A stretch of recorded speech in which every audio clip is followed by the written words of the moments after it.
Good morning, everyone, and thank you for joining us. My name is Patty Urena, and I am the Director of Education and Outreach at Achieve a Family Trust. We're really happy to have Bill McKendry here with us this morning to tell us about the changes to Medicare for 2025. Bill is the Program Manager for the Pennsylvania Healthcare Benefit and Support Program. So I'm excited to have him here. We have a big group of people joining us this morning, both locally and across the state. So at this point, I'd like to turn it over to Bill. Thank you, Patty. Well, so as Patty indicated, we're going to talk about what's going to happen to Medicare next year. There's my email address if you want to email me. If you think of questions after this presentation or just have issues you want to talk about regarding Medicare or other kinds of healthcare benefit issues. By the way, as Patty indicated, the PHBSP stands for Pennsylvania Healthcare Benefit Solutions Program. We're a 501c nonprofit. Our mission is to provide counseling, education, and advocacy service for Pennsylvania residents to enable them to access quality, affordable health care. We are not a brokerage firm. We are typically retired attorneys, nurses, social workers, educators who are committed to making sure our community is provided with objective and unbiased information about their healthcare options so they can make effective decisions. We help individuals navigate through all of the healthcare system, certainly Medicare and Medicaid, but also the affordable healthcare networks and employer-provided health benefit programs. We do it through one-on-one client counseling and through community education presentations like the one you're attending now. And by the way, thank you for giving up a couple hours of your life. Hopefully this will be informative for you. And there's our various contact information. If you want to get me directly, easiest way is use my own email address, but there's the program email and there's the program phone number. Next year it's going to be an interesting year. There are going to be some significant changes to the Medicare system. It's going to affect the quality and the quantity and the cost for people that rely on Medicare to access their healthcare benefits. This presentation is going to examine those things that are obvious, the announced changes for 2025, but we're also going to look at what's behind the curtain, the unannounced impact of these changes on not just the Medicare beneficiaries, but also healthcare providers and insurance providers under the Medicare system. Most of these changes, certainly a lot of these changes, are the result of a piece of federal legislation that went into effect at the end of 2022, the Inflation Reduction Act. We're going to examine throughout this process the details of the Inflation Reduction Act specifically, and this is a big omnibus piece of legislation. We're going to obviously focus on the parts of it that seek to reform Medicare coverage and also the inherent limitations and potential failings of the Inflation Reduction Act. So to start with, just so that we have a common foundation of the function and vocabulary of the Medicare system, I'm going to do a quick review of Medicare basics. So Medicare has been around for about 60 years. It's a federal program. It was created in 1965 to provide to qualified individuals a guaranteed access to health care coverage. It's currently administered under the Department of Health and Human Services by an agency called the Centers for Medicare and Medicaid Services, abbreviated typically to CMS. Although most people initially connect with the Medicare system when they enroll through either the Social Security Administration, if they worked and paid into the Social Security Administration during their working lifetime, or for a small group of individuals that worked in the railroad industry, Those individuals are supported under a parallel system like the Social Security Administration, but different. It's called the Railroad Retirement Board, and their entry into Medicare is typically through that. Most likely, when I reference, if I say Social Security Administration, it also implies, and the Railroad Retirement Board for those individuals where it applies. People enter Medicare, one of three eligibility portals. Most individuals enter Medicare because they age into the process. If you are a U.S. citizen or permanent legal resident of the United States, you're eligible to enter Medicare when you reach age 65. That's it. It's not an income or asset-driven benefit. It's simply meeting the basic criteria of getting old enough to be eligible to enter. But there's about a quarter of the people in Medicare that are there that are under 65. And these individuals are in Medicare because they've been recognized by the Social Security Administration as disabled. Although, once they're recognized as disabled, they still have a 24-month wait time, actually 24 months from the point in which they start receiving their disability benefits before they're eligible to enter the Medicare system. A couple of exceptions were carved out. One exception is if the individual demonstrates their disability to the Social Security Administration, and that disability is amyotrophic lateral sclerosis, Lou Gehrig's disease. Then as soon as they begin receiving their disability benefits, they immediately are eligible to enter the Medicare system. They don't have a 24-month wait. The other exception is for individuals under 65 that have demonstrated to the Social Security Administration that they are end-stage renal. They are at the fifth final stage of their kidneys shutting down. These are individuals that are or are shortly anticipating going on renal dialysis and most likely are also on a kidney transplant waiting list. These individuals do not even have to be recognized as disabled if they simply present to the Social Security Administration they are end-stage renal, immediate entry.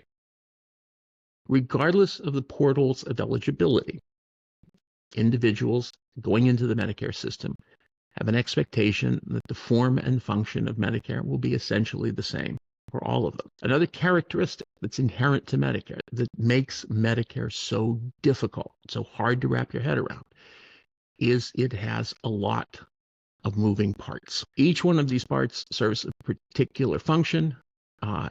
Each of them integrates with the others.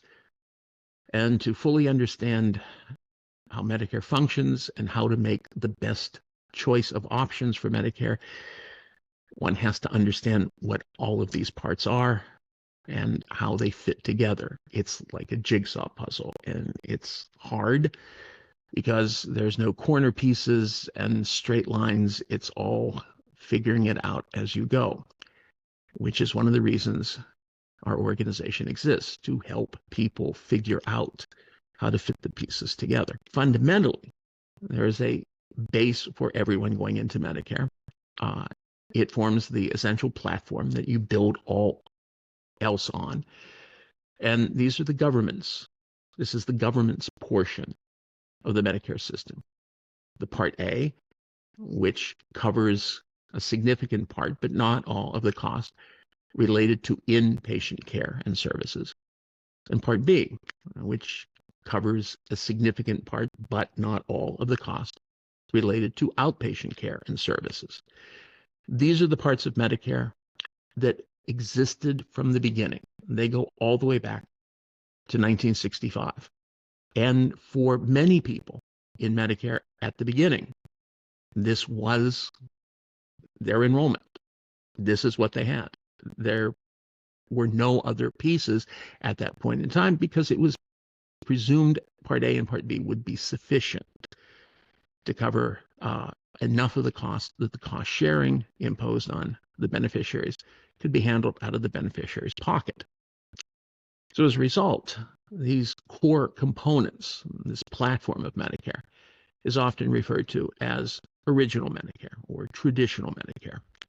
I'll probably refer to it as basic Medicare. But another characteristic of Medicare that's essential to its understanding and also understanding why it's so complex is cost sharing was always built into the Medicare system. It was intentional. Uh, Although at the beginning it was assumed the cost sharing would be minimal enough that most individuals could afford to handle the cost sharing beyond the Part A and Part B coverage, that Part A and Part B would be sufficient. Those days are gone. The real dollar cost of beneficiaries taking on the responsibility of their deductibles and co-payments is large enough that most individuals in Medicare are not going to take the risk of just relying on Medicare Part A and Part B for their coverage. And as a result, a key characteristic of the Medicare system then is utilizing additional benefits or private insurance to help cover the cost that basic Medicare does not cover. And you could assign these enhancements to Medicare A and B to three categories. There are, for some individuals, the ability to access an employer benefit. This is while they're no longer working. This is while they have retired, and the employer that they worked for provides them, when they're done working, as a post-employment benefit, some type of retirement health benefit.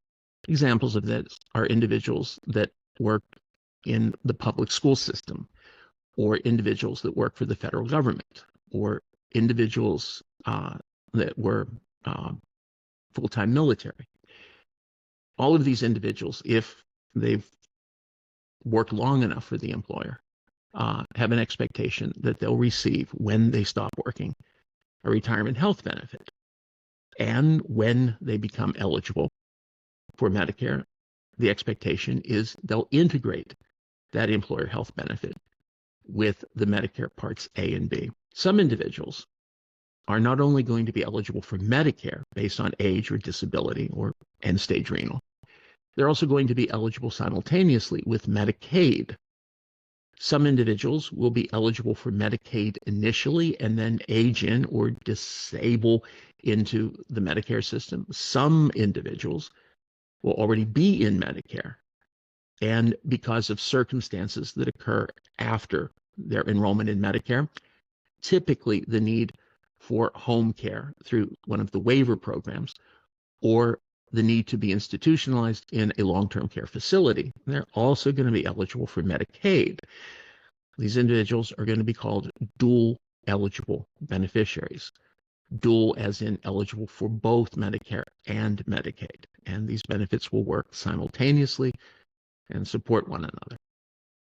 But by far, the largest portion of individuals in Medicare, regardless of whether they went in based on age, disability, or end-stage renal, these individuals are going to acquire the enhancements to Medicare by going themselves into the marketplace and purchase private insurance. They won't have the benefit of an employer retirement health benefit, or they won't be eligible, at least at that point, for Medicaid. So they're going to be looking, shopping for products that will work with Medicare Part A and Part B, and hopefully selecting one that's going to do a good job, ideally the best job. Those private insurance products that they're going to be shopping for, in turn, could be assigned to one of three categories. Individuals looking for private insurance to work with Medicare could get a supplement to Medicare Part A and B, typically referred to as Medigaps.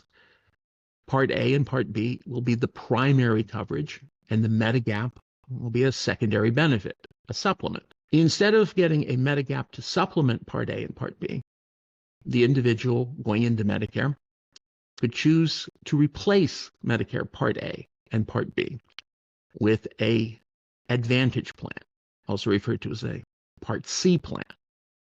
These Advantage plans are managed care coverage. This means they have a network of providers, and they're typically designated as HMOs, Health Maintenance Organizations, or PPOs. preferred provider organizations. Individuals that enroll in an Advantage plan have to maintain Part A and Part B, but they don't get to use Part A and Part B. They've surrendered that expectation, and their Advantage plan is the exclusive coverage they rely on for their health care. And whether they supplement Medicare A and B or effectively replace Medicare A and B, they're also likely going to pick up a third category, which is prescription drug coverage. So the individual may have a supplement and a Part D, or an Advantage plan, which incorporates Part D coverage. So a 1 and a 3, or a 2 and a 3. What they won't be able to have, is a 1 and a 2. And so, effectively, the model for how Medicare works for individuals is either option 1, enrolling in Medicare Part A and Part B when they're ready to enter the Medicare system, and using that as their primary coverage, and then supplementing that with a Medigap. The combination of Part A and Part B and a Medigap has the expectation of allowing the individual to go to any healthcare provider, any doctor, hospital, healthcare system that agrees to accept Medicare assignments. And that, in any given year, is well over 95% of all the providers in America. There's no network other than, does that provider agree to work with the Medicare system? Do they agree to accept Medicare Part A and Part B? And if they do, then they must accept any insurance company's Medigaps. And as a result, the individual using option 1 has a significant reach in the healthcare systems that they can utilize, essentially the entire nation's healthcare system. And the comprehensiveness of Part A and Part B and a supplement is very extensive. Individuals that use Part A and B and a Medigap have the expectation that the entire cost of their inpatient and outpatient healthcare is fully covered, or a significant part, most of the cost of their inpatient and outpatient care is covered, regardless of what it actually costs. However, the weak link in this option is Part D coverage, the element that covers the cost of medications that these patients receive at a community pharmacy, and they can be self-administered.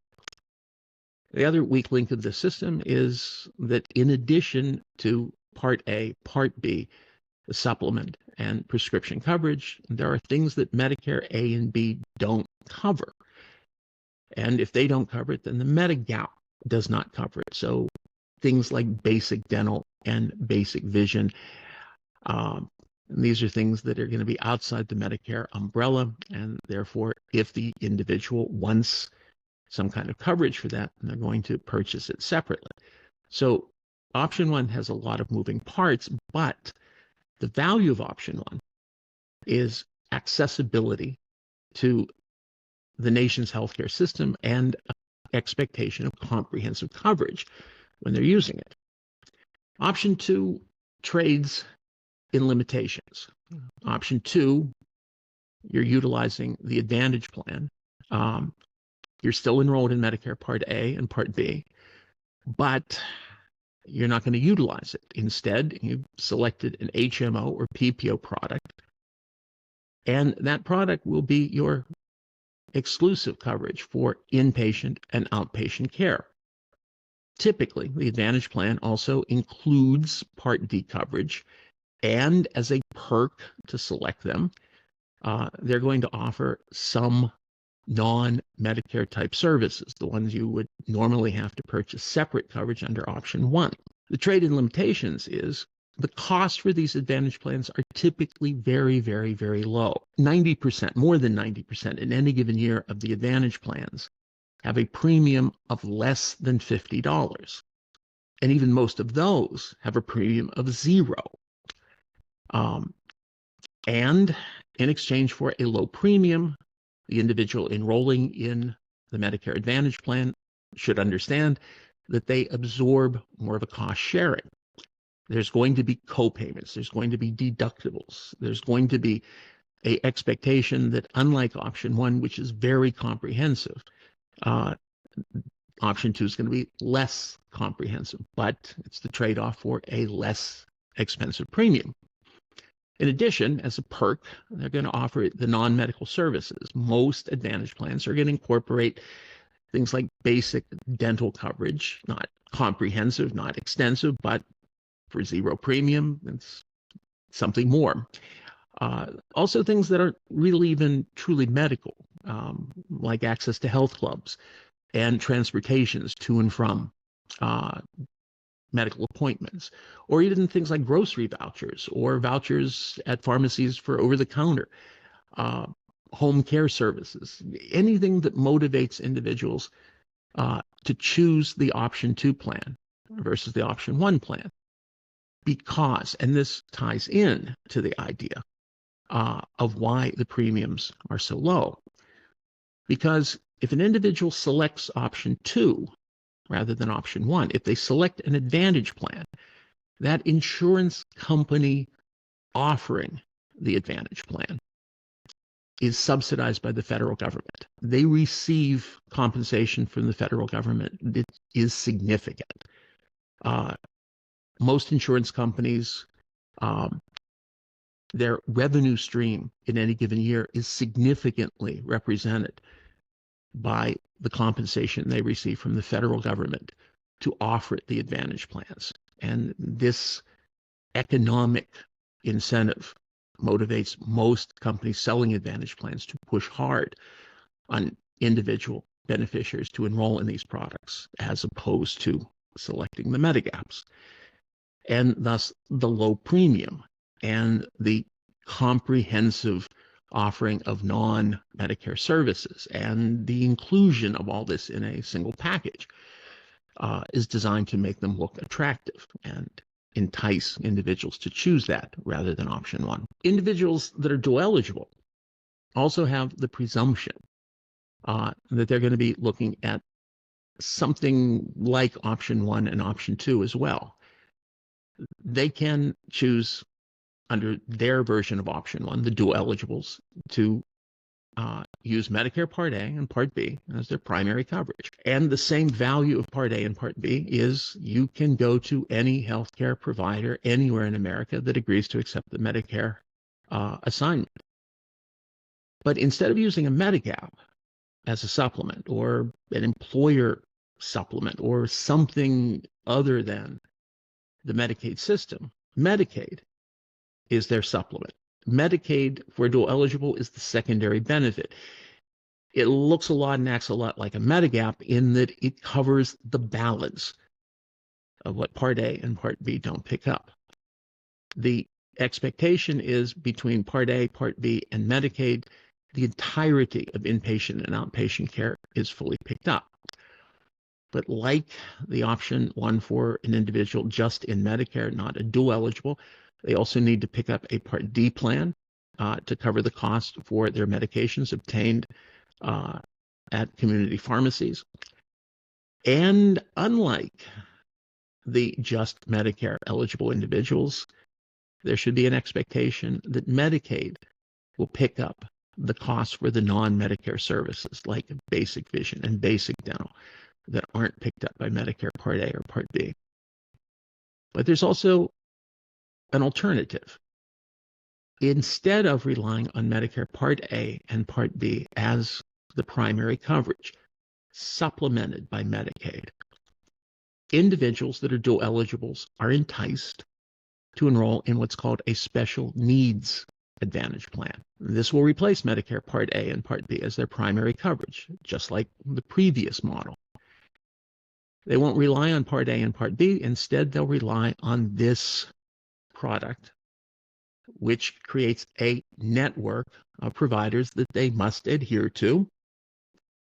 Unlike Part A and Part B, which has a wider reach of access, this is going to create a more narrow. As a trade-off, they're going to include things that are beyond the scope of Medicare Part A and Part B, the non-Medicare services. But keep in mind that Medicaid would cover those costs even under option 1. Their strong suit is the simplicity that selecting the special needs plan ties all of this together and reduces the need to have compartmentalization.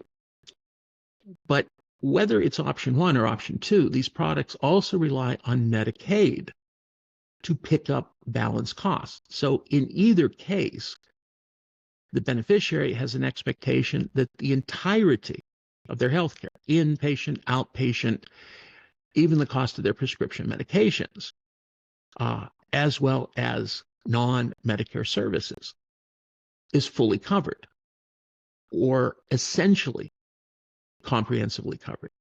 Option two as well, but option two relies also on a product representing Medicaid called the MCO, Managed Care Organization. So in either case, it's still a combination of products. It's still relying on building a model that purports to be the best for that particular individual's healthcare needs. And that brings us to the first context of what's going to happen in 2025. So obviously, individuals have an opportunity to evaluate what they're enrolled in and change.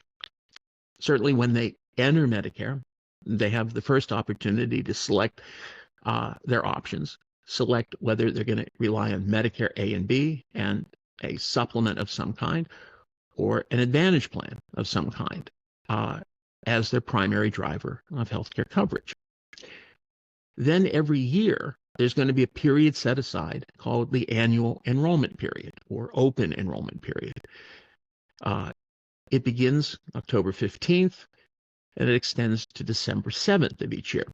And it allows individuals to evaluate if they have an advantage plan, whether that plan is going to work well for them in the upcoming year, or for individuals that are enrolled in Part D plans, whether that's going to work for them.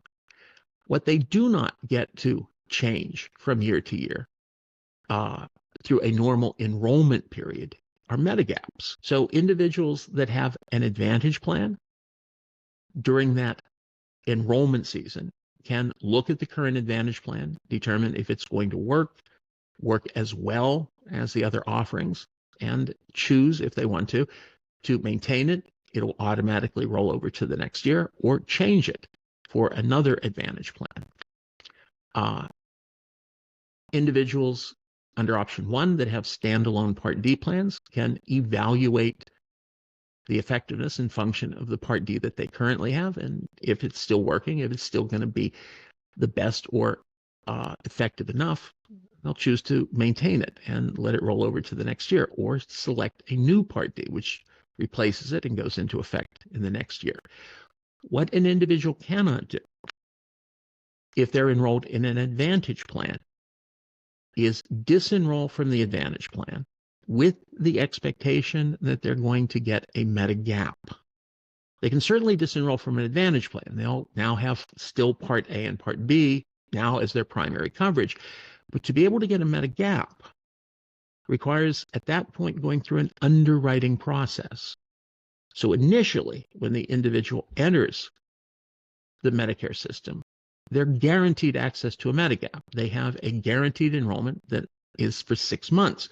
After that, for the rest of their life, essentially, individuals are going to be limited in being able to select a Medigap or select a new Medigap by being forced to go through an underwriting process. Now, there's some exceptions. There's some triggering events, and there's exceptions carved out for that.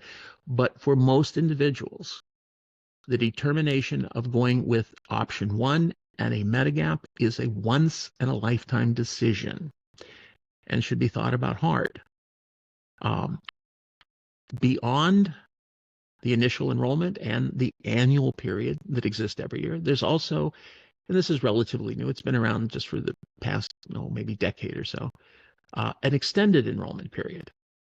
After the normal annual enrollment period is over, at the beginning of the new year, individuals that have advantage plans and Part D coverage, again, not Medigaps, can evaluate their coverage and have kind of a second chance to select something. It extends from January 1st to March 31st, and the coverage selection they pick to replace what they currently have in January through March goes into effect the first day of the next month. But something that's going to be available in 2025 is a new special enrollment period. If a person is enrolled in Medicaid or in a program that I'm going to mention in a bit, the Low Income Subsidy Extra Help Program, either of those, then each month that beneficiary can change their Part D plan. They can go from one Part D to another Part D plan.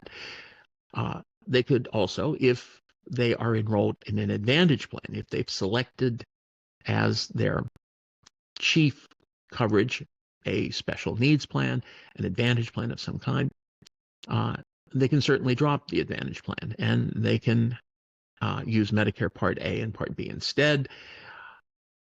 And now they have to select a Part D plan, and what's going to supplement A and B? Medicaid directly, as represented by a Medicaid MCO, Managed Care Organization. What they cannot do under the special enrollment is go from one Advantage plan to another, except they can enroll in a new Advantage plan each month if the Advantage plan that they're enrolling into is what's called an integrated or aligned special needs plan. So what they can do during the special enrollment period, this period that exists throughout the year based on them being both Medicare and Medicaid eligible, they could swap Part D plans if they're under option 1. They could disenroll from their Advantage plan and flip over to option 1 with the presumption now they're going to rely on Medicare A and B and Medicaid and pick up a Part D. But what they normally can't do is go from one Advantage plan to the other, except if that Advantage plan happens to be a special needs Advantage plan that can be integrated with the MCO. Then they can flip essentially every month. The only thing about the special needs plan that they're going to flip to is it has to be able to integrate with the Medicaid, the MCO, which means the providers in this special needs plan network have to be integrated with the providers of Medicaid.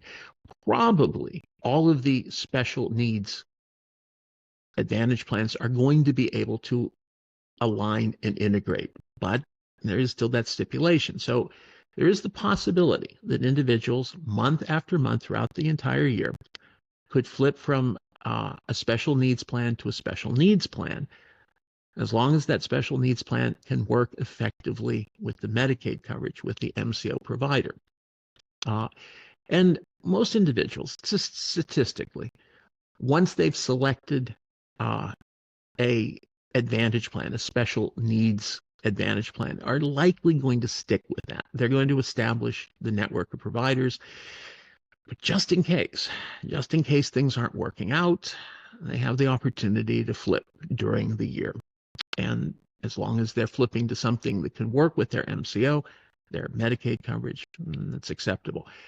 The choice made during a particular month goes into effect the first day of the following month. Here's something else that's going to happen in 2025. I've already talked about the idea of Advantage plans, and they've been around almost since the start of Medicare. They didn't always go under the name Advantage plans. Initially, they were called Medicare Choice plans. But in 2003, two things happened. First, their name was changed to Medicare Advantage, and they were referred to now also as Part C plans. But the big change that propelled their growth was the introduction of federal subsidies. Up to 2003, they existed, but only on the fringe of utilization in the Medicare system. Typically in any given year till 2003, Medicare Advantage plans represented less than 15% of all the people enrolled in Medicare. In fact, in 2003, there were only about 5 million people that were using HMO and PPO type products. It's about 9% of Medicare enrollees that year. By 2024, more than half of the people in Medicare now are enrolled in Medicare Advantage plans. And the thing that made the difference, the thing that propelled these to the most popular and most utilized, was federal subsidies. The federal government not only incorporating HMOs and PPOs into the mix, but heavily financing them to allow them to maintain a low premium and offer the non-medical perks that are very enticing to many individuals. And also, these subsidies have motivated these insurance companies to push hard to enroll individuals in their Advantage plans as opposed to supplements or some alternative. And the original premise was valid. It was to replace Medicare Part A and Part B with these Advantage plan products. So ideally, it would reduce the cost of providing care within the Medicare system, while at least maintaining or ideally improving the quality of care. But the reality, over and over in the past 20 years, has been demonstrated that Advantage plans actually cost the government more than if we relied simply on traditional Medicare, Medicare Part A and Part B. And the quality of service can arguably be said to have been reduced by the utilization of Medicare Advantage plans. The federal government pays Advantage plan providers, the insurance companies that provide the Advantage plans, a set amount called a capitated amount. It's paid per person that they can enroll. And for the year, it's somewhere between about $12,000 to $20,000 per person enrolled in that company's Advantage plan. It's a significant amount of revenue for the insurance company. And in exchange for this supplement, Advantage plans are required to assume the full cost of providing inpatient and outpatient care for the beneficiary. And the variation, the difference between 12,000 to 20, it's a big amount, a big spread. That variation is represented by incentive bonuses that are added on to the base amount. So if the base amount is about 12,000, most insurance companies get closer to the 20,000 with added incentive bonuses paid by the federal government. Again, with the expectation that this would reduce the impact of cost to the Medicare system while improving or at least maintaining the quality of care. However, studies that have been conducted between 2009 and 2023, and these are just 3 examples of the entities doing the studies. The Medicare Payment Advisory Commission, MedPAC, which advises Congress on Medicare issues. The Congressional Budget Office, CBO, which provides Congress with economic information about the budget and just about the American economy in general. And the Government Accountability Office, the auditing and oversight of the federal government. And I could add to it Kaiser Family, academic studies by Brown and Harvard and Georgetown all find that the federal government subsidies to Advantage plans provide are higher each year than what Medicare would pay if they simply directly provided those same coverages to the same patients. And the variation, the increase, is anywhere from 5% on the low end to nearly 20% of increased costs by the subsidies that they pay to the insurance companies. And in studies conducted over and over again through these years by these and other entities, find that patient satisfaction with care access is consistently lower with Advantage plans as compared to patients using Medicare Part A and Part B. And I bring this up to point out that the relationship of individuals with their Advantage plans in terms of how they utilize it is often problematic when these individuals are denied access to services based on the necessity, and something that in the Advantage plans impose that Part A and Part B doesn't, the need for a prior authorization. And often individuals relying on their Advantage plans for complex and expensive care. And a good example would be extended stays as an inpatient, find that they're limited or even denied access, not based on decisions made by their doctors or the healthcare system, but by the insurance company, which use a program algorithm to determine, based on the statistics of this individual, what the length of stay, what the accumulation of services, what the types of care and therapy would done. And this is a computer data-driven determination, not a healthcare provider-driven, and something that's not built into or required of the Medicare Part A and Part B system. In 2021 and 2022, CMS took 15 of the biggest Advantage plans, the ones that enrolled the largest number of individuals. And they looked for coverage denials. Again, this was during the Biden administration, and this was, they decided to look at a year which was not impacted by COVID. So the last year before the COVID epidemic, they took a look at 2019, and they found there were over 7.5 million denials of coverage by these 15 Advantage plans. About 35% of them, 380,000 of these denials, were considered by CMS to be inappropriate, that had the individual been covered under Medicare Part A and Part B, they wouldn't have been denied the access to this care. And they also found a significant level of inadequate care being delivered by providers, far in excess of if that individual patient would have been using Medicare Part A and Part B. What they also found was those subsidies being paid to the Advantage plans, which were required to provide at least 85% of the subsidies to pay for healthcare services, and only 15% or less could be used for non-medical type expenditures, what were called collectively administrative costs. They found over and over again that about half of the Advantage plans that they were looking at were exceeding the 15% limit, and using these things for things that had nothing to do with healthcare. They were used to compensate key employees with salaries and bonuses, provide brokers' commission, pay for advertising costs, and pay for political lobbying. This is the money earmarked to pay for healthcare. And they found that a disproportionate portion of it was used by Advantage plans to pay for things that were not directly going to increase or improve the quality or quantity of care. And so as a result, for the past couple of years, CMS has refused to increase the subsidies to the Advantage plans.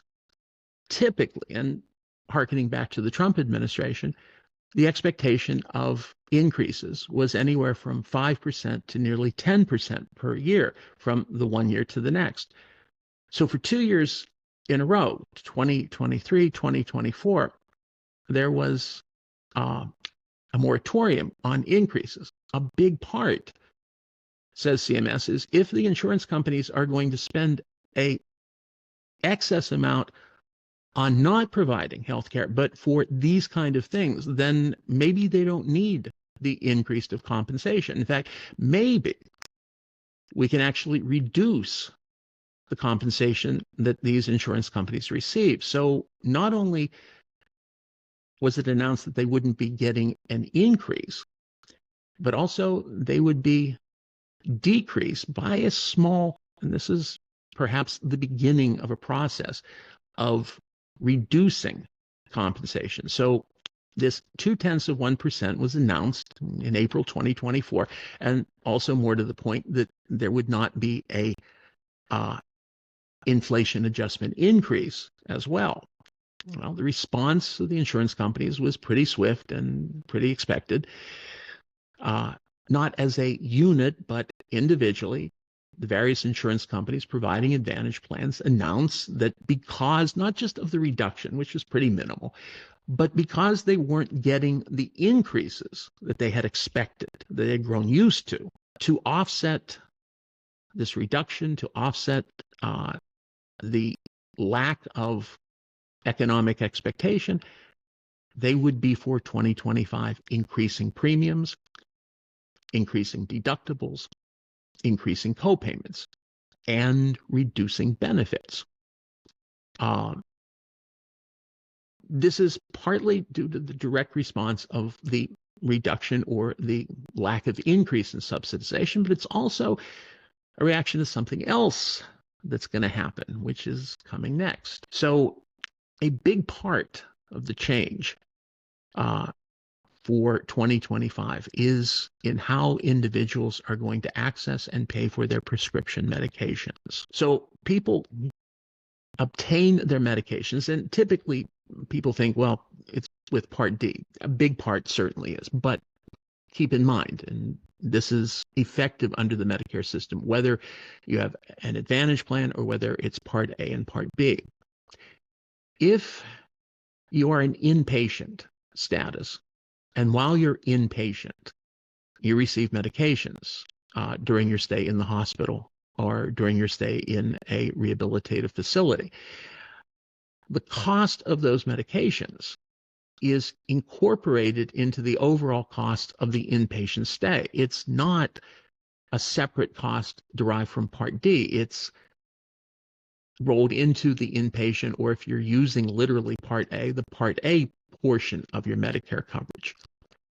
Alternatively, if, for example, you're diagnosed with cancer and you are going to a cancer treatment clinic, and part of that treatment regimen is chemotherapy, which is introduced to you as an infusion, then the cost of that chemo drug is not paid for separately as a Part D.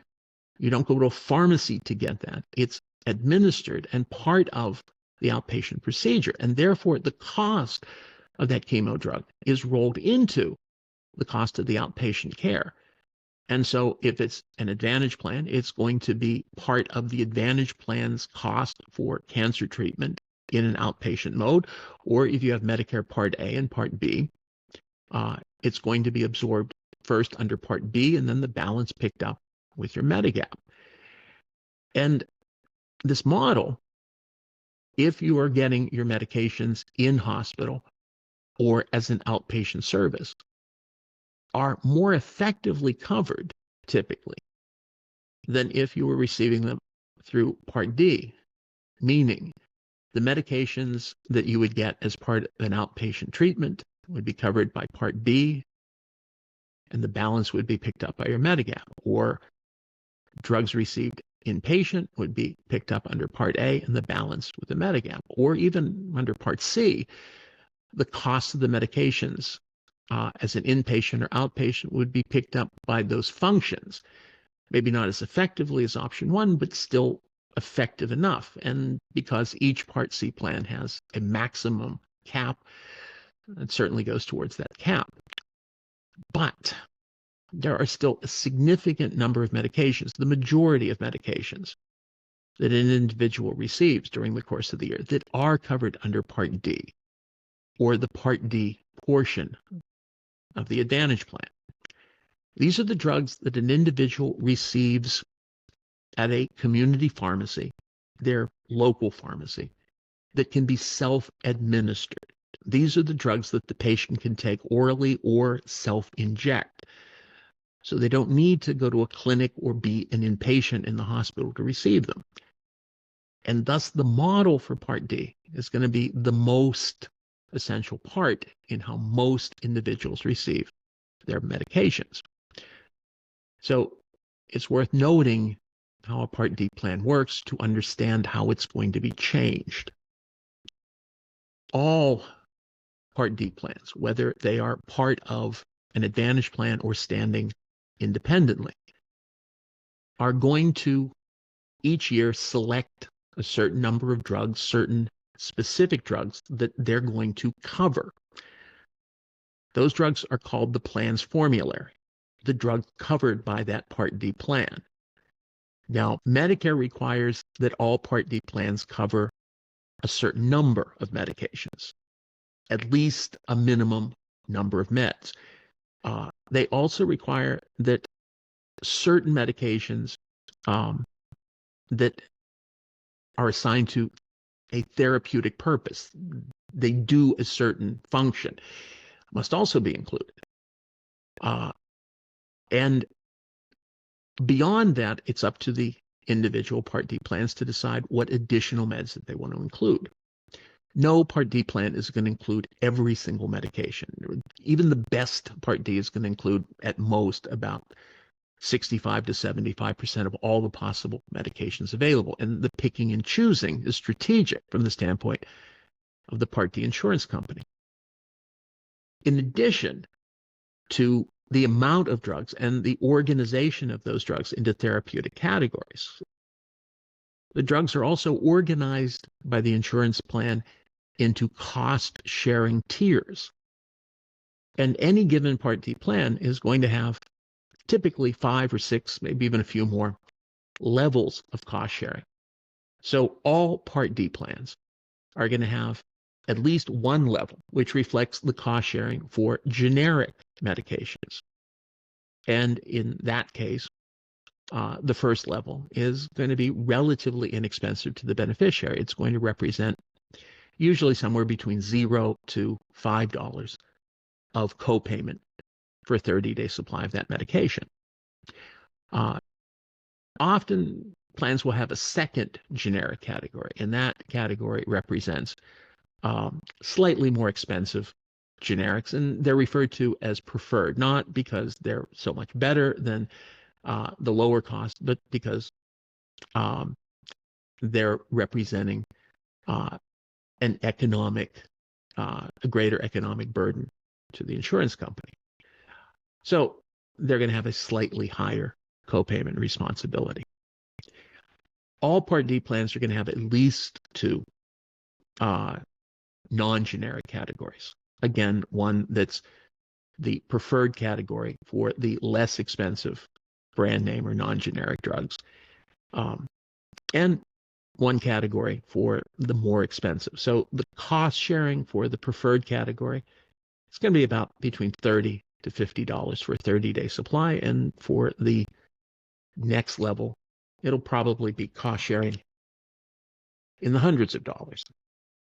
But there will also be at least one level, one tier, for the very, very, very expensive medications, the medications that retail not in the hundreds, not even the thousands, but in the tens of thousands of dollars for a 30-day supply. And the cost sharing is not measured in dollars. It's not $1 for a 30-day supply or $42 for a 30-day supply.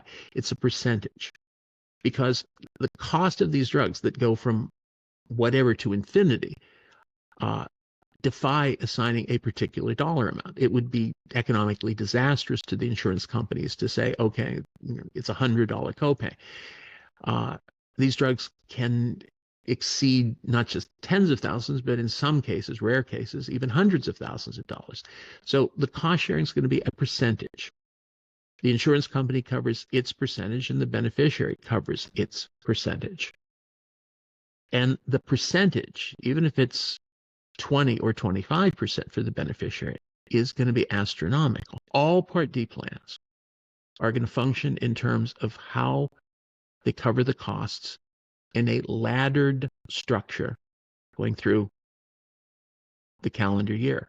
At the beginning of the year, a Part D plan is likely going to impose a deductible. The beneficiary has to meet that deductible before the plan kicks in and starts sharing the cost. Once the deductible is met, the plan starts paying its portion, its copayment or percentage, and the beneficiary picks up the balance. Until the beneficiary has purchased enough medications that the cost of those medications, the retail cost of those medications, reaches a certain amount. It's called the initial coverage limit. It's about $5,000 in a given year. When that amount is reached, when the beneficiary has purchased about $5,000 retail of medications. They're in the coverage gap, the donut hole. In the coverage gap, in the bad old days, the insurance company walked away and the beneficiary was on the hook for the entire cost. And statistically, it is unlikely the individual would have bought their way out because the individual would more likely stop taking the medications, especially the expensive ones, because now they were required to pay the full cost. What happened in 2011 as a result of the Affordable Care Act is the government stepped in and said, look, regardless of your economics, regardless of how poor or rich you are, if you're in the donut hole, we'll step in. We'll cover a significant part of the medications. And the government's share by now has reached 75%. So if you're in the donut hole, unlike in the early days where you had to pay the entire cost, you have an expectation the government will step in at the point you're in the donut hole and pretty much replicate what the insurance company was doing. So you're not going to see that big of a variance in your medications. But the real breakthrough for the beneficiary was a determination by the federal government that this percentage that the government was paying while you're in the donut hole could count towards you reaching the out-of-pocket limit. This pretty much assured that any individual going into the donut hole with the federal government's help would make it out of the donut hole. And this is the key. If the individual gets out of the donut hole, if he reaches his out-of-pocket limit, then the insurance company is compelled to come back online and pay a portion of the medications, and the beneficiary's portion is significantly lower than in any of these other stages.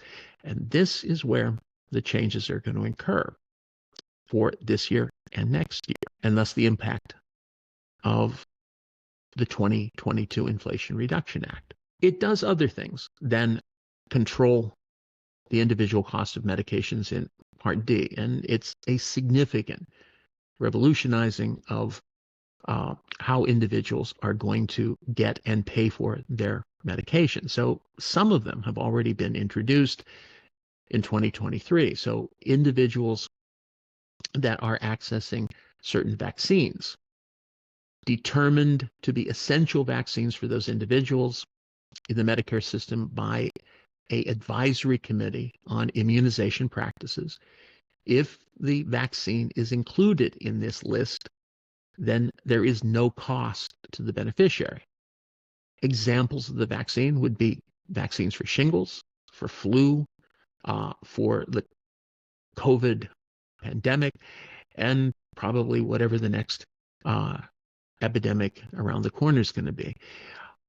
There's no guarantee from year to year what the list is going to be, but it's a real good likelihood that shingles, flu, and the COVID are going to be included on it. And one can see what all of the drugs are by going to Medicare's site and on their menu drop down, look for adult vaccines for the given year. In addition, starting in 2023, the guarantee that individuals would not pay more than $35 for their insulin was institutionalized. Prior to that, during the Trump administration, it was tested out as a benefit, but not mandated.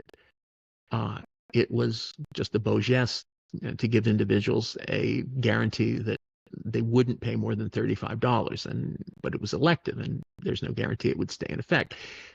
The Inflation Reduction Act made it a statutory requirement that individuals in Medicare would not pay more than $35 a month for their copayment to access insulin, whatever the insulin was. And they could be a lesser copay, but could not exceed the $35. Also in 2023, the beginnings of the government's exercise of price control on prescription medications. Drug companies, the manufacturers of the medications, will be penalized if they increase the price of the medications, the retail price, from one year to the next more than that year's annual inflation rate. So if, for example, a manufacturer increases during the year the cost of that medication so that that percentage increase represents more than what that year's inflation rate is, the excess above the inflation rate is now surcharged by the government and, in theory, collected. In theory, because, first of all, the government has to investigate, has to determine, and then has to challenge. And the manufacturer has to acquiesce to that. The rebates don't go to beneficiaries. It's collected and used by CMS, and it's applicable essentially to non-generic meds that are going to cost the consumer more than $100 a year. I also say theoretically because this is being challenged in the federal court system as beyond the scope of what CMS or the federal government in general can do. And we don't know how this is going to play out as it works itself through the court system as to what is going to be the outcome of this aspect. And we don't know, because we don't know what the outcome of the presidential election and the other federal office elections are going to be, as to whether any part of the Inflation Reduction Act is going to remain intact. So all of this we'll have to see. These things are in place now. We know they're effective in 2023. Anticipate they're going to maintain themselves throughout this year, but after that, big question mark. Something else that has occurred this year and presumably will continue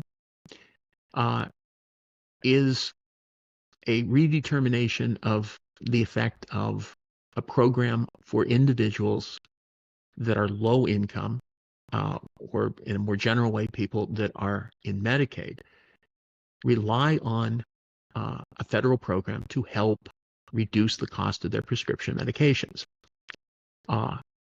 Low income subsidy, usually abbreviated as LIS, and also referred to as extra help, is a federal program. It's administered by the Social Security Administration.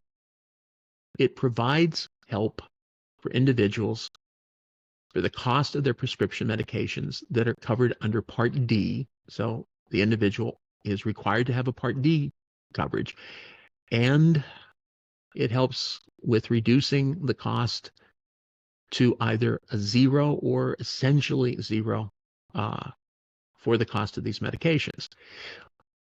To be able to utilize extra help, you have to meet an income and asset requirement, and there's a safe harbor. If you're in Medicaid, it's presumed you've met and you're automatically eligible for extra help. And you also have to be enrolled in a Part D plan that partners with the LIS program prior to 2024. The extra help program had two benefit levels: a full benefit level for people that were below 135% of the federal poverty level, and a partial benefit for people between 135% or 150. So one would shorthand that by saying you're eligible for some degree of assistance if your income is below 150% of federal poverty and your assets are below a certain amount. This year, the partial and full benefit levels were merged into one. So currently, and presumably hereafter, individuals whose annual income, or if you want to do it by monthly income, is below 150% of the federal poverty. This is an example of what it would be for this year for a single person or for a married couple. And the assets are counted about $17,200, just about double that for a family. If the income and assets can stay below these levels, there is a singular extra help benefit. It's represent what would have been considered the full benefit. And this essentially pays for the cost of the individual's Part D premium. It eliminates deductibles and essentially most or all of the co-payments. It is a huge boon to individuals that are eligible for the benefit, and this includes anyone enrolled in the Medicaid system that is a dual eligible. Also, for next year, we're going to be looking at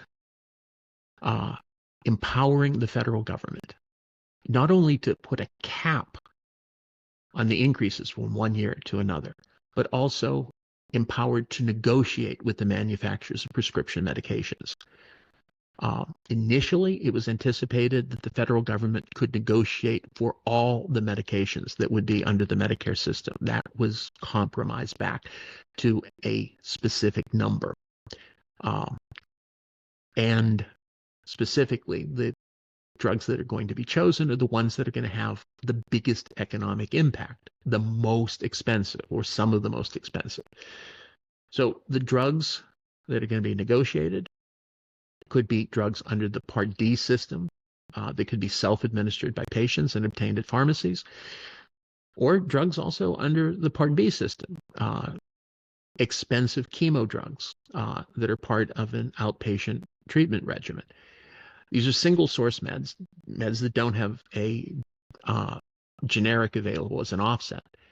And instead of an unlimited number of drugs for negotiation, they're limited to 10 drugs selected by the federal government, by Health and Human Service Department for negotiations for 2025. Eventually, by 2028, this will be expanded to 20 drugs. And the presumption is each year, 10 drugs would be selected, negotiated to a low cost, and then using the other part of the Inflation Adjustment Acts, limiting to the increase of the drug from year to year, that every year 10 new drugs would be selected, reduced to a low amount or lower amount. And then with the limit on how much they could increase from one year to another based on the inflation of that year, this could keep a increasing number of drugs at a relatively stable cost amount, making it better and more affordable within the context of the Medicare system. But again, this is also being challenged in the federal court system, so we're not sure what this is going to look like, nor are we sure if this is going to survive, depending on who wins the presidency or other parts of federal representation. Here's the one that's getting the most media play. It's simple, it's easy and describable, and it's going to be the most impact. It's already in process this year. Starting this year, once the individual reaches the catastrophic coverage level in their Part D coverage, when the insurance company comes back online and picks up a significant portion, for the first time, that significant portion represents the entirety of the cost of the medication. The beneficiary pays nothing once they've reached catastrophic coverage this year. Next year, the cap, the point when they reach catastrophic coverage, is going to be lowered to $2,000, effectively eliminating the need to go through a donut hole and effectively eliminating the need for the federal government to step in and help during that period. Now, there's some caveats. To be eligible to get to the catastrophic coverage, to be eligible to benefit from the $2,000 out-of-pocket max, the individual obviously has to be covered under a Part D plan, and those drugs that the individual is purchasing that are affected by the limitations have to be covered by the Part D plan formulary to count. Obviously, it doesn't apply to Part B covered drugs, the ones in outpatient settings.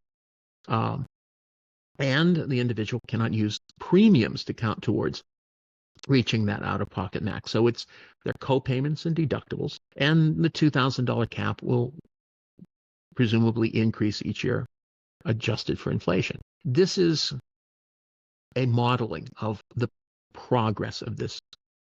So using 2023, the last year in which there was beneficiary responsibility in catastrophic coverage, the individual at the beginning of the year met their deductible, if there was one. Most plans now have deductibles, so yeah, there would be an expectation. Once they met the deductible, they would be now in partial coverage. The plan would pay its portion and the beneficiary would pick up the balance until in 2023, the acquired drugs by this beneficiary reached a retail amount of $46.60. That was the coverage limit. The insurance company was off the hook and the beneficiary was in the donut hole. The federal government would step in and pick up 75% of the cost, pretty similar to what the plan was doing, and the beneficiary would be on the hook for the balance, the 25%. The government's portion and the beneficiary's portion would count together to get this person to the out-of-pocket limit, $7,400 that year. Once they reach that limit, only 5% is the responsibility of the beneficiary, and the insurance company, and with some government assistance, picked up the balance, the 95%. This year, the deductible went up a bit, and the cap for reaching the initial coverage limit went up a bit. The government still was maintaining its support this year until we reached the out-of-pocket limit of $8,000. But now, this year, once the $8,000 out-of-pocket was reached, with help from the feds and out of the beneficiary's own pocket, the beneficiary is no longer on the hook for any part of the cost. That 5% is eliminated, and the insurance company, with some help of the federal government, is on the hook for now 100%. And you think, well, 5%, is that a big deal? It's a huge deal. It's probably more important than limiting the out-of-pocket from $8,000 to $2,000. Here's why. This is an example of a very expensive medication. I cherry-picked a medication that is hugely expensive. In 2023, the drug is Lenvima. It's an orally self-administered, so it's under, it can be obtained at a pharmacy. It's under Part D. In 2023, the cost was about $21,000 for a single treatment cycle for a 30-day supply. To go through all of the stages to pay for, the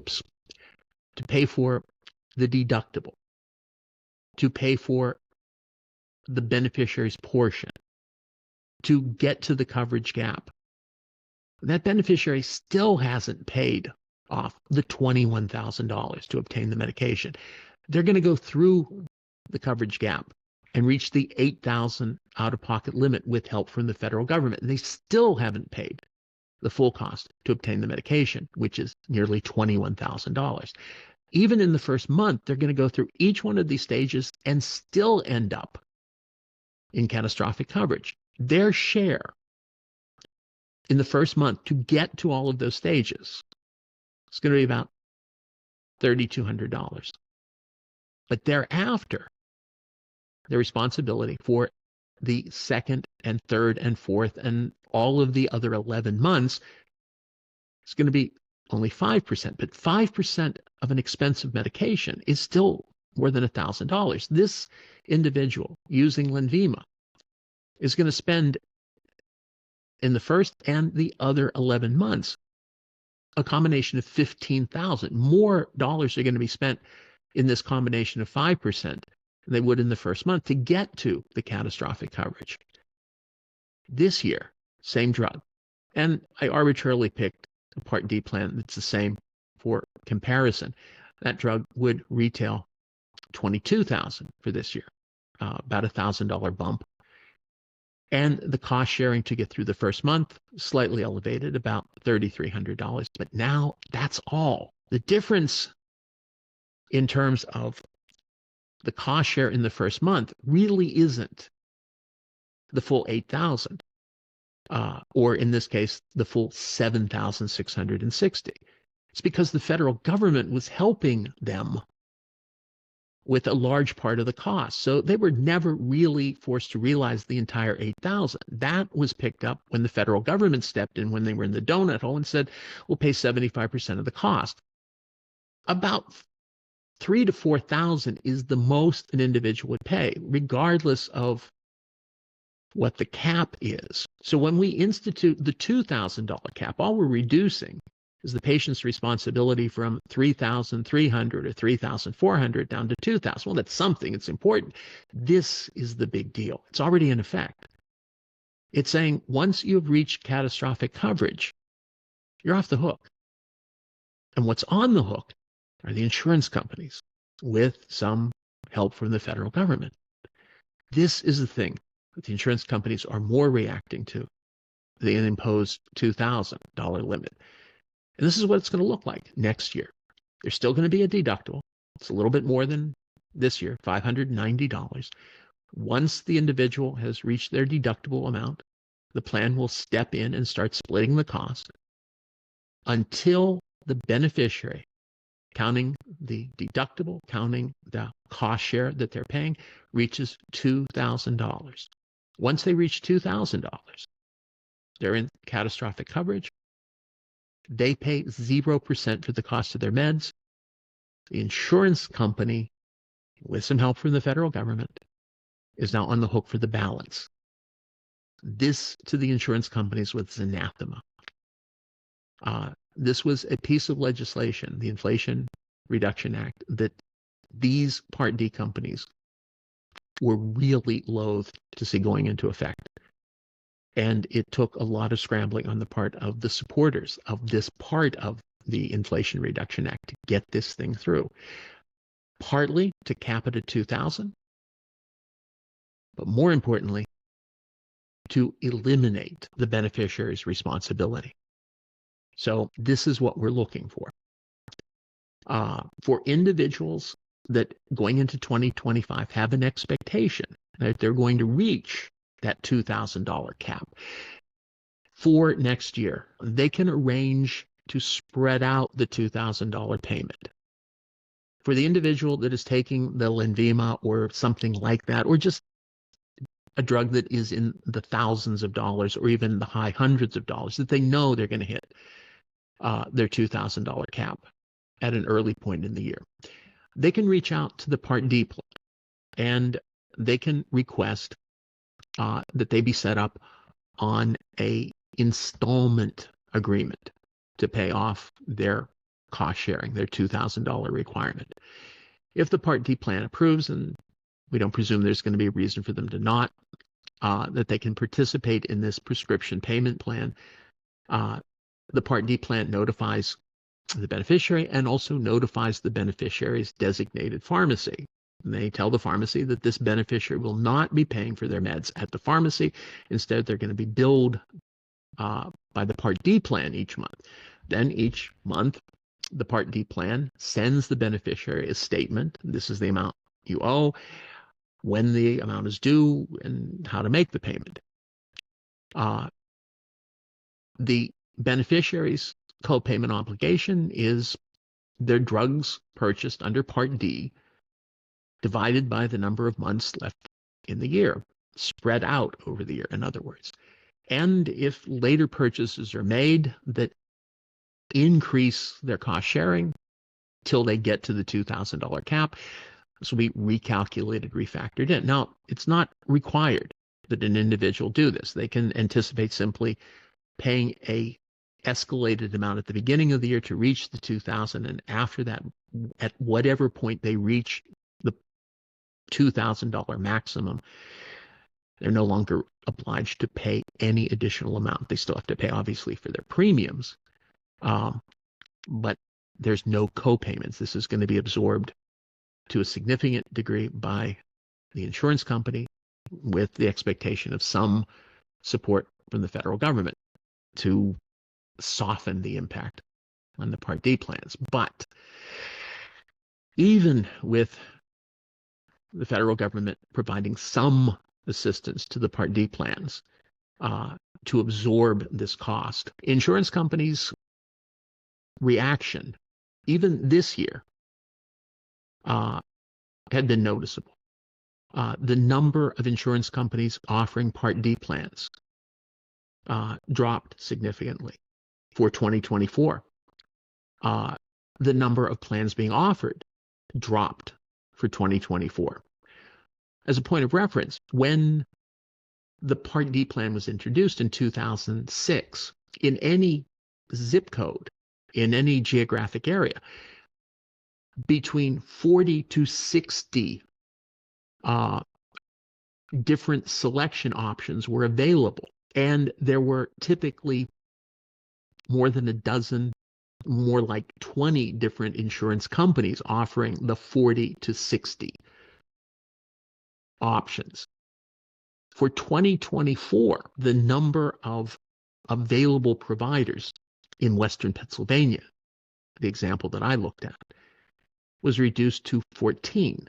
Nearly 50% eliminated that just didn't want to be in the market anymore selling Part D plans. And the number of offerings was reduced to about 20. In fact, depending on the county, even less than 20. That's going to be reduced even further. Several providers are leaving the market for 2025. Looks like there's going to be no more than about a dozen, maybe even less than a dozen, depending on the counties. And the ones that are going to remain are likely going to offer even less than 20. From some of the counties I'm seeing, it's closer to a dozen products. So less than a dozen companies, honestly, more like about a half dozen companies from county to county, and less than 20, more like a dozen products. And this is a direct impact of entities not seeing the value in offering a Part D product any longer. Now, insurance companies that are offering Advantage plans that include Part D coverage, they're still obliged to represent the Part D, and the Part Ds that are part of the Advantage plans are also going to be impacted by these rules.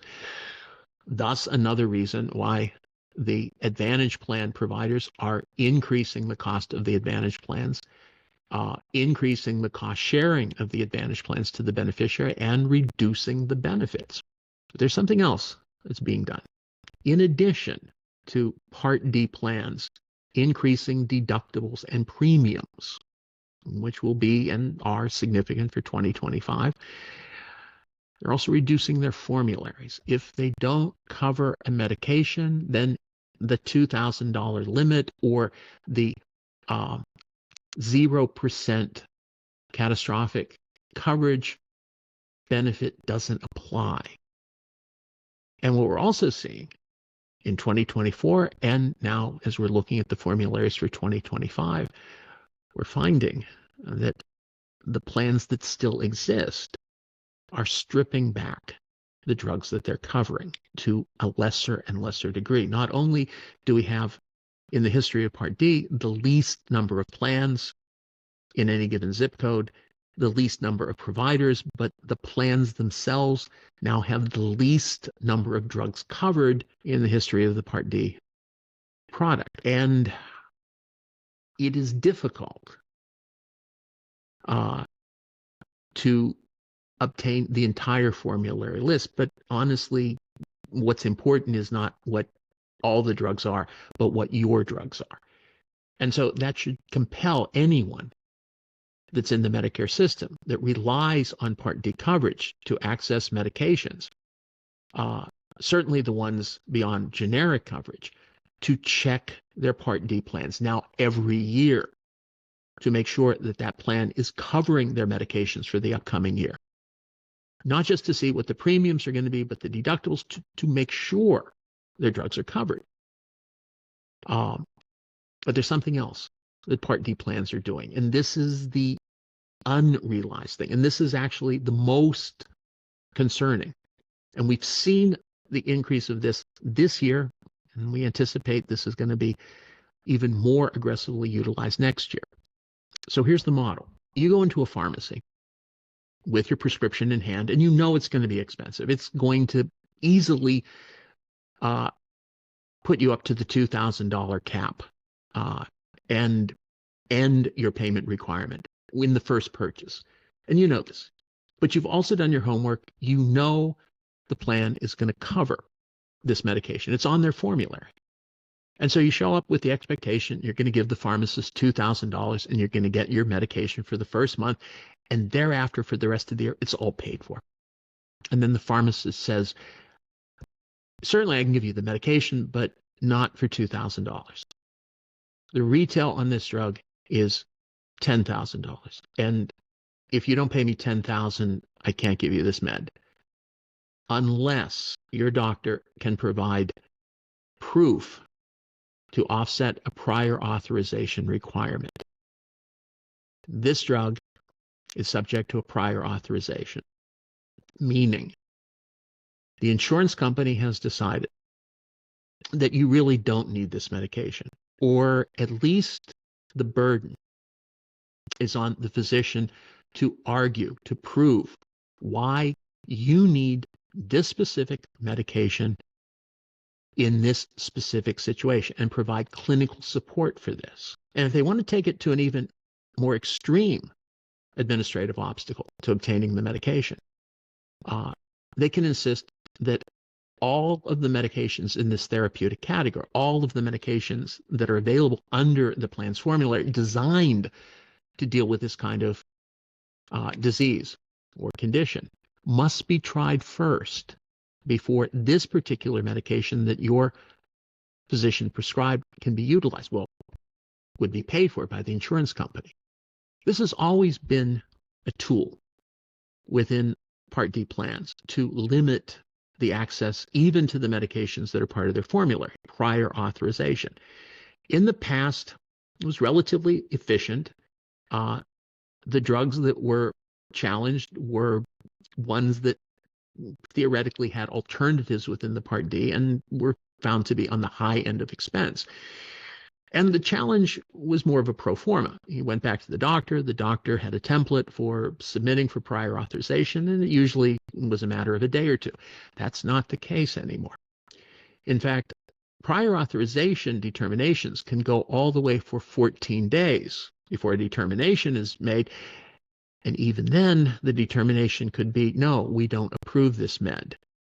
Now we're in an appeals mode to get this med. Now, consider the individual in need of this medication immediately or close to immediately, faced with weeks, maybe even months of battling the process, and possibly worse, having to try several other medications before they even have a chance to utilize this medication, are now compelling a reexamination of how physicians are prescribing medications for their patients. We know this year, prior authorization has been used in a significantly escalated way by Part D plans.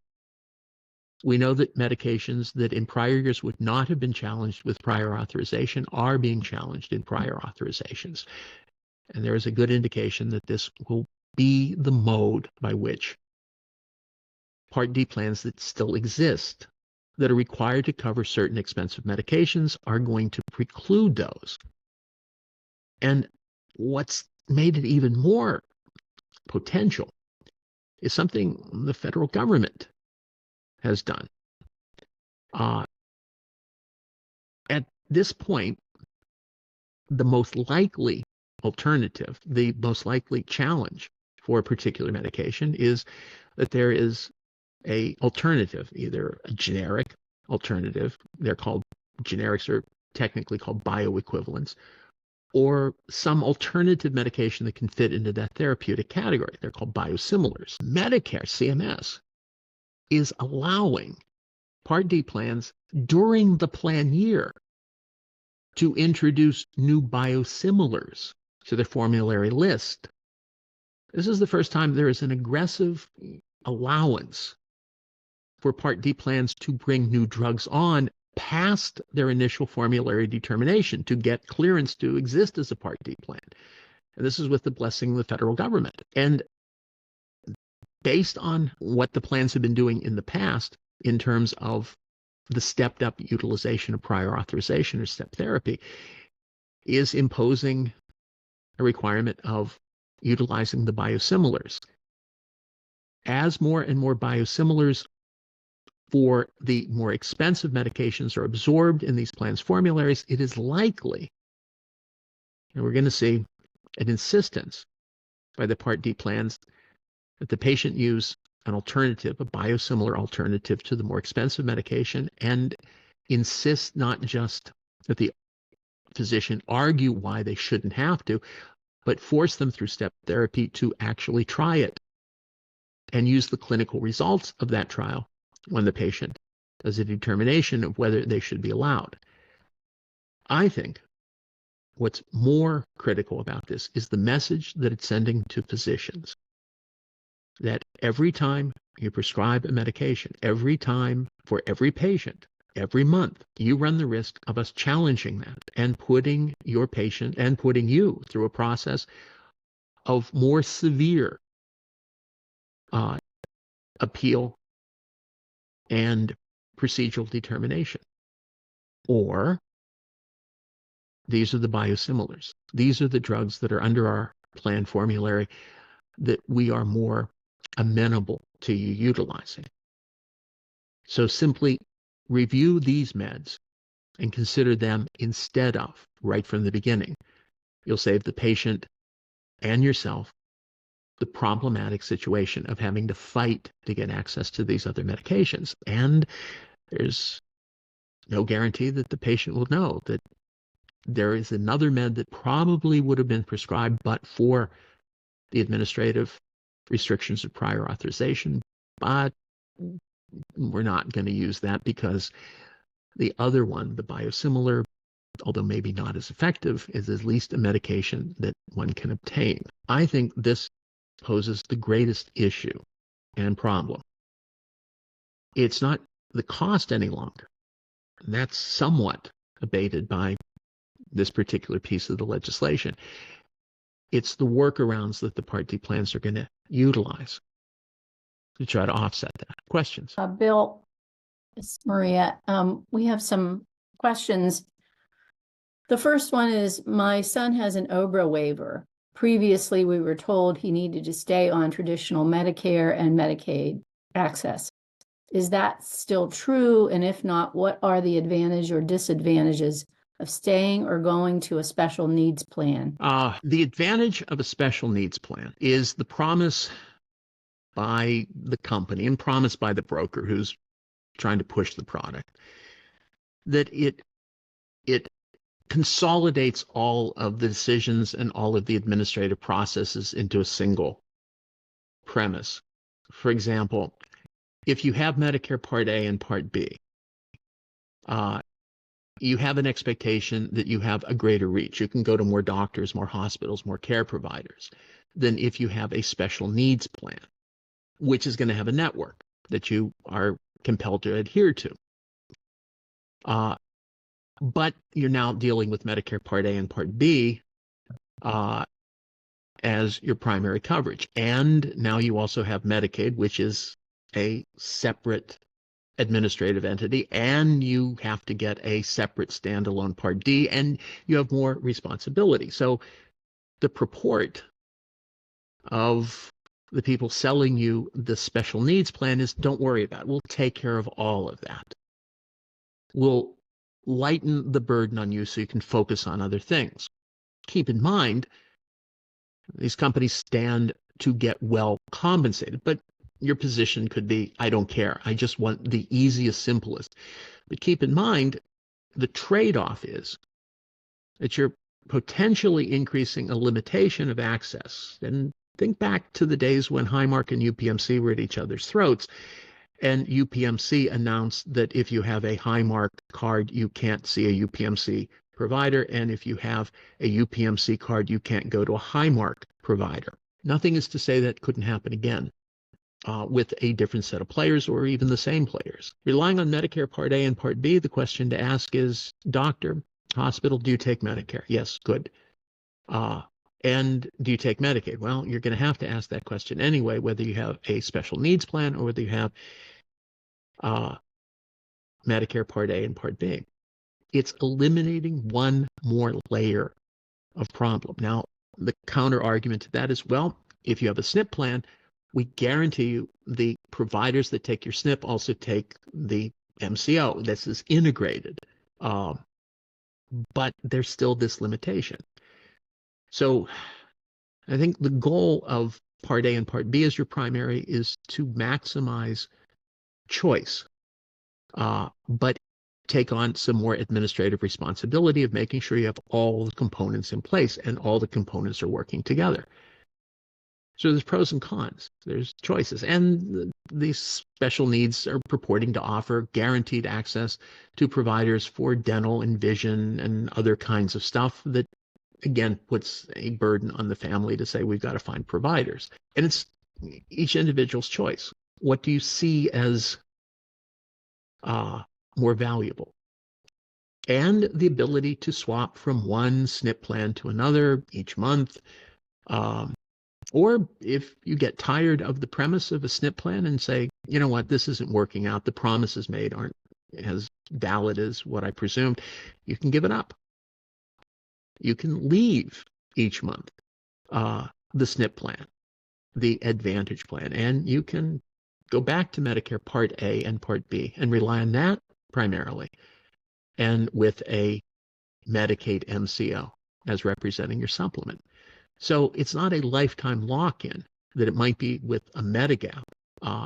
It's at least annual, and in most cases, when we're using SNP plans, a month-by-month determination. So it makes it easier to correct mistakes or correct problems that arise from the choice you make.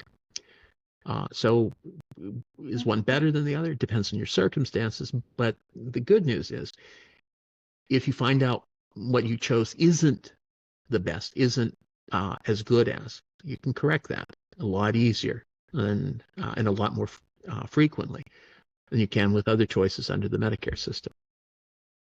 Next question. Okay, this is a comment.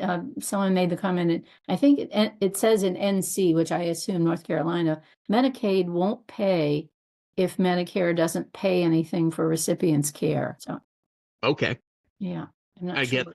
Yeah.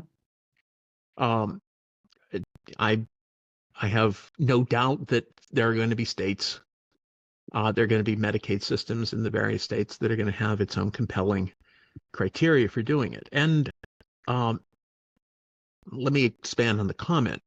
So if we parallel and Medicaid as though it's like a Medigap, it's a supplement, but it's not exactly, but it's going to function as a supplement, much the same way as a Medigap. A Medigap cannot choose to provide or deny coverage unilaterally. It really depends on Medicare.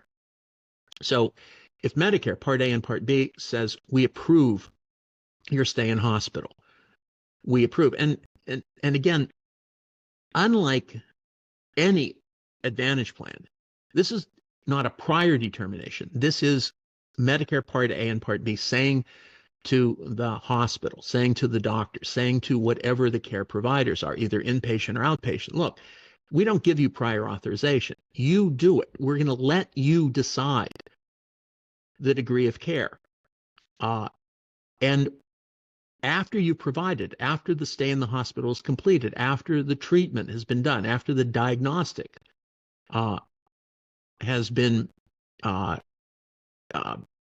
of the regimen, then doctor, hospital, healthcare system, submit your request to be reimbursed to the Medicare system. If you've coded it properly, if you've narrated, and this is often the problem where services are denied because they're not effectively narrated by the care providers, pointing out two essential components, which pretty much guarantee 100% approval. Under the circumstances for this patient, the treatment that we did, the services we provided were necessary for the individual's life or healthy well-being. And two, they were reasonable within the context of how we did. What we did was necessary. And the way we did it was the normal or reasonable function within the healthcare industry for how we do these things. If we make this point, we have an expectation of being reimbursed. And at that point, Medicare then sends, it's not the provider, it's not the individual. The burden is on Medicare then to send down their determination to the Medigap to say, we've paid. It's now your responsibility to pay the balance within a prescribed amount of time. Medicare calls the shots completely. The Medigaps have no say. And so if you run that parallel with North Carolina, the presumption is also Medicaid says we're looking to see what Medicare is going to say. If they say yes, then we are obliged to comply. If Medicare says no, we're off the hook. In many other states, the premise is different. If Medicare says no, we're still Medicaid obliged to step in. This is where it significantly differs from the Medigap, which says we don't decide to or not. It's all up to Medicare. We're simply the secondary payer. Medicaid in certain states that are more, use the word generous, will say, look, in the case Medicare says no, we'll still pick up. But don't forget, Medicaid also gets to weigh in on, yeah, no, I don't think we're going to do this. And thus, you've got two potential fights, not just fighting to demonstrate why it was essential for Medicare, but also the potential fight to demonstrate why it's essential from Medicaid's standpoint. Medigaps do not have that kind of power or discretion. Medicaid often does. So even when the state gets to decide separately from Medicare, they can also decide not to. Next question. So I think you've answered this one is, do you foresee premiums going up due to all of these changes? I think you've actually answered that. Well, not only do I foresee, we've already started after the first week of October that we can look at it. Right. Let me mention there's an interesting phenomenon occurring. About half the plans, more or less, have chosen to increase. They're increasing their costs from $10 to $45, from 20 to 50.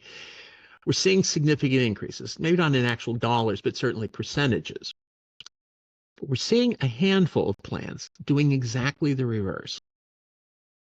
One particular plan in Western Pennsylvania has chosen, it wasn't that much of a reduction. They were at about $1 or 50 cents a month to reduce to zero premium for a Part D plan. And how they've worked around this is to reduce their formulary. So they're taking a calculated determination. They're saying, look, all the other plans seem to be going in the upward direction. What we're going to do is reduce or at least stabilize our premium. We're going to have the cheapest premium product.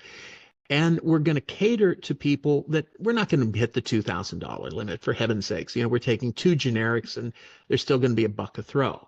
So we're going to be enticed to stick with them rather than go with a $45 or $50 or $80 Part D plan. And if we do that, we're going to save whatever the cost of the premium is going to be because the co-payments are nothing. But in case somebody stumbles upon that plan that is taking significantly expensive medications, they may find their medication is not covered. And they may also find that they're precluded from accessing that through prior authorization. So it looks attractive, but it has to be selective, and it has to be with the caveat that even if those drugs are covered, there's not a guarantee you'll be able to easily access them. So it's worth looking at. Right. But it's not a guaranteed panacea. Another question, can a Medigap plan be bought through the marketplace? If the marketplace is the Obama care marketplace, no. This is a product that is purchased specifically by Medigap insurance companies by going directly to that Medigap company. And if marketplace is not meant that, it's just, can we just go out on our own and find it? Yes. But the problem with shopping for a Medigap, whatever you define the marketplace being, is unlike Advantage plans, which are very transparent, very discoverable from very user-friendly information sources. Medigaps aren't. You can't go to Medicare.gov and get a detailed summary of the Medigap's available because unlike any other product under the Medicare system, Medigaps can utilize discounts. Discounts for your age, discounts for whether you're a smoker or not, discounts for your gender, discounts whether you're married, discounts whether you're living with someone.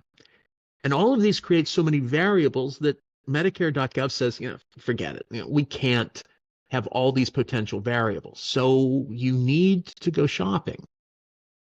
And unfortunately, not every broker is going to represent any Medigaps, or certainly not all of them, and they're not going to reveal a lot of the information. So you're going to rely on something that's euphemistically called the big board. It's a database. It includes every Medigap available at that point with all of the discounts, all of the information done in real time. It's like a ticker tape. You can access.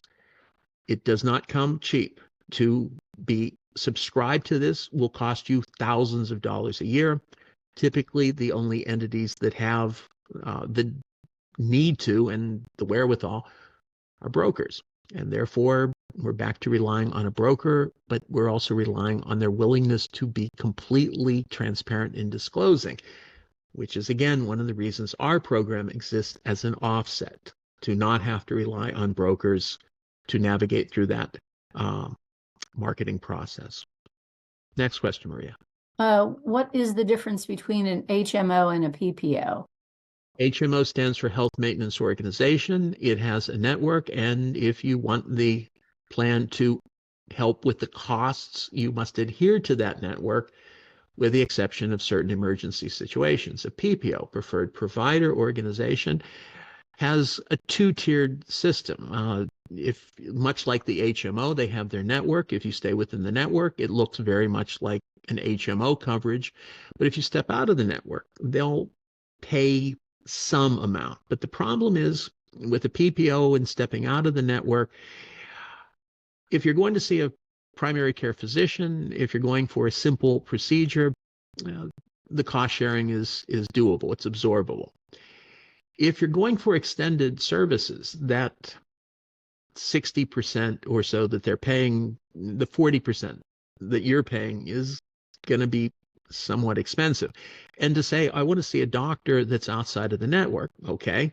The doctor's also going to say, I'm going to have to do some tests to see, I'm not going to be able to divine what's your situation without doing some diagnostics. And the diagnostics are likely also going to be at a place that's out of the network, which now means it's not just the doctor's visit that you're going to pay 40% of or some elevated percent. It's all the other stuff. Well, couldn't I just have my records from the other healthcare system? Maybe they don't want to send it to an out-of-network provider. They get to make those kind of choices, or they can at least administratively delay that, to which the doctor out of the network says, this is not going to work very well. So yeah, in theory, you can go out of network with the PPO. In practice, statistically, most people don't. They stay within the network just like they do with their HMOs. Next question, Maria. Okay. This is, my daughter is on my health insurance, but she will be placed in a home in 2025. Can she stay on my plan? I don't have enough information. I'm presuming that we're implying she's going to be on Medicaid, and it could also imply that she's going to be dual eligible, that that she's already in Medicare. Well, she wouldn't be on your plan then. And it also implies who the provider of the plan is. Is it a large employer, small employer? Is it some type of entity? This is too open-ended. I mean, I would be guessing too much, and I'd probably give, or at least at risk of giving wrong information. If you're really interested, person, reach out to me, and we'll talk about it based on the details you provide. Okay, and those are all the questions from our audience so far. It just works out fine, because that brings us up to just about noontime. Again, you guys are certainly welcome to reach out to me if you think of questions you haven't thought of, or you have situations like this last one that require a little bit more detail to get to the right conclusion. Patty, Maria, thank you so much for providing a platform to talk. I hope this was helpful. I hope this was enlightening for guys that Very, very show. much so. Thank you so much, Bill, for your time. And no, I thought it was so thorough, and I know I learned a lot. It's a lot to take in, and we're so thankful that you're available to, do these presentations, but also, have people contact you if they have more maybe personal questions, more detailed, where you can get all the information that you need to, answer it appropriately.